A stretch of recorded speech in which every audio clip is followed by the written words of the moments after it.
ကဲဒီနေ့မှာတော့ကျွန်တော်ကလူတွေပြောများနေတဲ့ရေစင်နံခံနိုင်မှုရေဆိုတံခံနိုင်မှုရေစိမ့်နံခံနိုင်မှုအဲ့ဒါတွေကဘာတွေကိုကြည့်ပြီးတော့ပြောနေကြရလဲ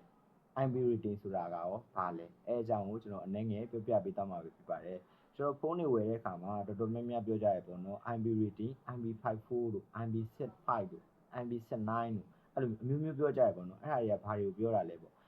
IB ရဲ့အရှိကောက်ကတော့ ingress protection ပေါ့ပြောမယ်ဆိုလို့ရှိရင်တော့ရှေ့က I ကကြတော့ကျွန်တော်တို့ဖုန်တန်ခံနိုင်မှုအဆင့်ပေါ့နော်အဲ့ကောက်မှာဆိုလို့ရှိရင်ကျွန်တော်တို့0 to 6ပေါ့နော်6ကတော့အမြင့်ဆုံး6လောက်ဖြစ်သွားပြီဆိုလို့ရှိရင်တော့ကျွန်တော်ဖုန်တန်ကိုလုံးဝကာကွယ်ပြီးသားဖြစ်သွားပြီဖုန်လုံးဝမဝင်နိုင်ဘူးပေါ့နော်အဲ့လိုပုံစံမျိုးရှိတယ်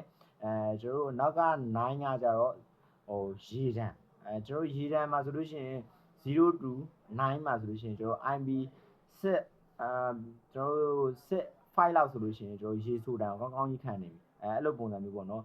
နောက်က9ဆိုလို့ရှိရင်တော့ရေစိမ်လို့ရပြီ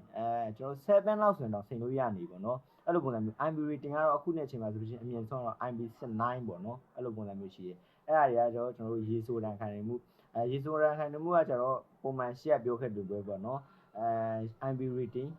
9လောက်ဆိုလို့ရှိရင်ဒါရေစိမ်ကောင်းကောင်းခံနေပြီပေါ့နော်ဒါကတော့ကျွန်တော်တို့ IB rating နဲ့ပတ်သက်တဲ့အကြောင်းအရာလေးကိုပြပြပေးသွားပေးပါတယ်နောက်ဗီဒီယိုတွေမှာပြန်တွေ့ကြပါမယ်ဒီနေ့ဗီဒီယိုကဒီလောက်ပါဘိုင်